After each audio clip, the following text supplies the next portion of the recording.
8월 27일 영락 오이코스 가정예배 시간입니다. 다 함께 찬송가 68장을 부르시겠습니다.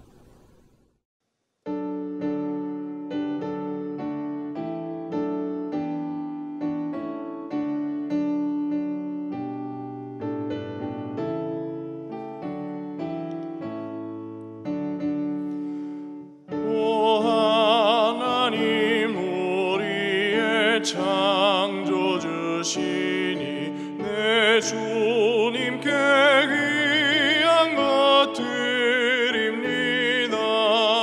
내 주께만 엎드려 경배드리며 내 주의 이름 높이 찬양하네.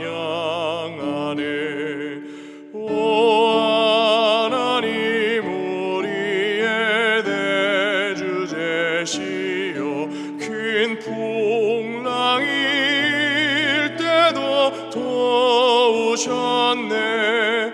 죽음에서 우리를 구하셨으니 내 주의 이름 높이 찬양하네. 주 하나님 이름을 함께 높이며 대주제께 영광을 돌리오리. 그 능력이 우리를 지켜주시니 주 하나님을 높이 찬양하네.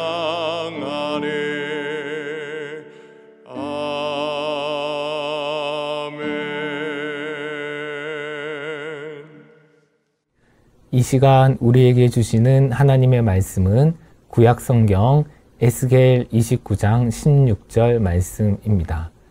제가 하나님의 말씀을 받들어 읽겠습니다. 그들이 다시는 이스라엘 족속의 의지가 되지 못할 것이요 이스라엘 족속은 돌이켜 그들을 바라보지 아니하므로 그 죄악이 기억되지 아니하리니 내가 여호와인 줄을 그들이 알리라 하셨다 하라. 오늘 오이코스에서 함께 통독할 본문은 에스겔 29장에서 32장 말씀입니다. 이 부분은 애굽 곧 이집트에 대한 하나님의 심판의 메시지가 담겨져 있습니다. 여러분은 이집트라는 말을 들으면 머릿속에 가장 먼저 떠오르는 것이 무엇입니까? 아마 피라미드, 사막, 나일강 등을 생각하실 것 같은데요. 혹시 갈대 지팡이도 들어보셨는지요? 나일강 유역에서 발흥하여서 번성한 이집트는 고대 세계에서는 아프리카는 물론 팔레스타인과 시리아까지 영향을 끼친 매우 힘있는 나라였습니다. 하지만 에스겔 선지자가 활동하던 주전 6세기 그 당시에는 힘이 상당히 쇠약해져 있었습니다. 유다인들은 때때로 이집트의 힘을 빌어서 바벨론의 압제와 침공을 벗어나려고 했지만은 그들의 기대는 언제나 헛되게 무너졌습니다. 그래서 하나님께서는 에스겔 29장 6절과 7절 말씀에서 이집트는 갈대 지팡이와 같아서 이스라엘이 그를 의지하면 오히려 해를 입게 될 것이다 라고 경고하셨습니다. 어린아이들도 잘 알듯이 지팡이는 걸을 때에 도움을 얻기 위해서 이렇게 손에 쥐고 걷는 그런 도구이죠. 다리가 불편하신 분들이 지팡이를 의지해서 걷는 것은 물론이고 산길을 걷는 분들도 간혹 산에 있는 부러진 나뭇가지를 주워다가 지팡이 삼아서 걷곤 합니다. 그래서 지팡이는 무엇보다 튼튼해야 합니다. 아무 힘이 없거나 쉽게 부러지는 것을 의지해서 걷는다면 오히려 넘어져서 다치기가 쉽죠. 그래서 갈대는 결코 지팡이가 될 수가 없습니다. 모양은 가늘고 길쭉해서 지팡이로 삼아도 좋겠다라는 생각이 들지는 몰라도 실제로 갈 때는 아무 힘이 없어서 갈대를 의지해서 걷다가는 한 걸음도 떼지 못하고 디디지 못하고 넘어져서 다치고 말 것입니다. 또한 에스겔 29장 3절, 4절, 5절 말씀을 보면 하나님은 이집트 왕 바로를 나일강에 누워서 나의 이 강은 내 것이라 내가 나를 위하여 만들었다라며 거만을 떠는 악어에 비유하십니다. 나일강은 이집트에 있는 매우 큰 강입니다. 나일강에서 아마도 최고 포식자는 가장 힘있는 짐승은 악어인 것 같습니다. 곧 나일강에 사는 생물 중에서 악어가 가장 힘이 셀 것입니다. 그런데 악어가 강을 자기 것이라, 나일강을 자기 것이라 주장하고 이 강을 내가 나를 위해서 만들었다라고 말하는 것은 말이 안 되는 이야기지요. 우리가 볼 때도 그러한데 나일강도 만드시고 악어도 만드신 하나님의 입장에서 하나님의 눈으로 볼 때 그 악어가 얼마나 우습고 가당치 않겠습니까? 당시 이집트 왕 바로가 그러했습니다. 바로 또는 파라오라고 하는 말은 고대 이집트의 왕을 지칭하는 일반 명사인데요. 이집트에서는 바로는 당시 신과 같이 여겨졌습니다.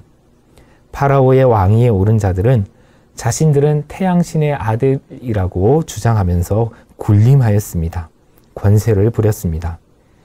그러나 그것도 만군의 주가 되시는 하나님의 입장에서 볼 때는 우습고 가당치 않은 일이었습니다. 그래서 하나님은 교만한 이집트 왕 바로를 심판하실 것이다 라고 예고하십니다. 오늘 본문 바로 앞에 있는 에스겔 29장 14절에서 15절 말씀을 보면 하나님은 이집트는 이제 미약한 나라가 되어서 다시는 다른 나라들을 통치하지 못할 것이다 라고 선언하십니다. 이러한 심판을 통해서 이집트 사람들은 물론 이스라엘 사람들까지도 한 가지 알게 되는 사실이 있는데요. 그것은 바로 여호와, 이스라엘의 하나님이신 여호와께서 참 신이시다라는 것입니다. 그러므로 이스라엘은 더 이상 이집트에 희망을 걸 것이 아니라 오직 하나님만 바라보고 의지해야 합니다. 그러나 이론적으로는 그것을 알지만은 실제 어려운 일이 생기면 그렇게 하기는 쉽지 않습니다. 몇 년 전에 한 젊은 청년 가장과 대화를 나눈 적이 있습니다. 그는 결혼한 지 한 2년 정도 됐는데요. 이제 처음에 전셋집을 얻어서 결혼에 이제 신혼집을 삼고 그리고 이사 갈 때가 되었는데 알고 보니 그 집이 요즘 말하는 깡통 전세였던 것입니다. 그래서 그 전세금을 받지 못할까 봐 마음이 불안하고 초조했던 것이지요. 그가 제게 이렇게 말했습니다. 목사님, 제 믿음이 왜 이래 약한지 모르겠어요. 그래서 저는 그 형제에게 이렇게 말해 주었습니다. 그것이 우리 인간의 실존이지요. 찬송가 543장 어려운 일 당할 때 1절 가사는 이렇습니다. 어려운 일 당할 때 나의 믿음 적으나 의지하는 내 주를 더욱 의지합니다. 평소 우리는 자신이 믿음이 좋다고 생각하고 나는 하나님을 의지하며 살고 있다라고 생각하지만은 막상 어려운 일을 만나면 나의 믿음이 적은 것을, 나의 믿음이 연약한 것을 깨닫게 됩니다. 그것이 연약한 우리 인간의 실존입니다. 보통 사람들은 자기 힘으로 해결할 수 없는 어려운 일을 만나면 도움이 될 수 있는 어떤 힘 있는 사람을 찾아가서 그 사람에게 도움을 청하고 또 그를 의지하려고 합니다. 사실 저도 지금까지 살아오면서 힘들거나 어려운 일을 당할 때, 억울한 일을 당할 때 그런 충동을 여러 번 느낀 적이 있습니다. 그러나 우리 눈에는 정말 힘이 있는 것 같이 보이는 존재들도, 나를 도와줄 어떤 힘을 가지고 있는 것 같이 보이는 그런 사람들도, 우리가 만약에 그들로 하나님을 대체하려고 한다면, 하나님을 의지하는 대신 그들을 의지하려고 한다면 그들은 이집트와 같은 갈대 지팡이가 될 뿐입니다. 그러므로 우리는 다른 인간적인 방법이나 인맥이나 쓸 수가 아니라 가장 먼저 하나님을 의지해야 합니다. 방금 말씀드린 찬송가 543장의 후렴은 이렇습니다. 세월 지나갈수록 의지할 것뿐일세 무슨 일을 당해도 예수 의지합니다. 그렇습니다. 다른 방법이 없습니다. 세월 지나갈수록 더욱 의지하는 것, 더욱 주님을 의지하는 것, 그 방법밖에 없습니다. 그렇게 주님을 의지한다면 오늘 본문 에스겔 29장 16절의 말씀처럼 우리 주님께서 도우셔서 정말 주님이 하나님이심을 체험으로 알게 될 것입니다. 아멘. 기도하겠습니다. 하나님 아버지, 저희 눈에 강하고 힘있게 보이는 존재들도 모두 하나님 앞에서는 갈대 지팡이와 같음을 기억하게 하여 주시옵소서. 어려운 일을 만날 때 저희들의 연약한 믿음이 노출된다 할지라도 두려워하지 않고 더욱 주님을 의지하는 저희가 되게 하여 주시옵소서. 주님, 저희 가정은 오직 하나님만을 의지하겠습니다. 하나님만이 살아계신 참 신이신 것을 저희에게 나타내 보여 주시옵소서. 예수님의 이름으로 기도드립니다. 아멘.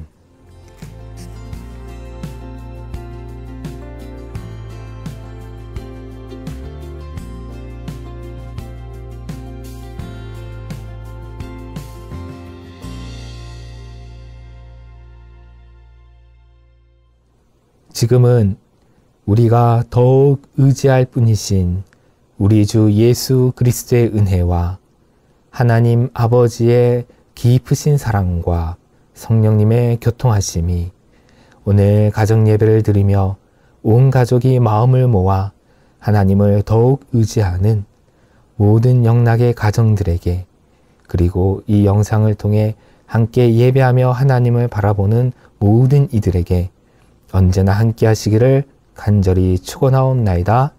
아멘.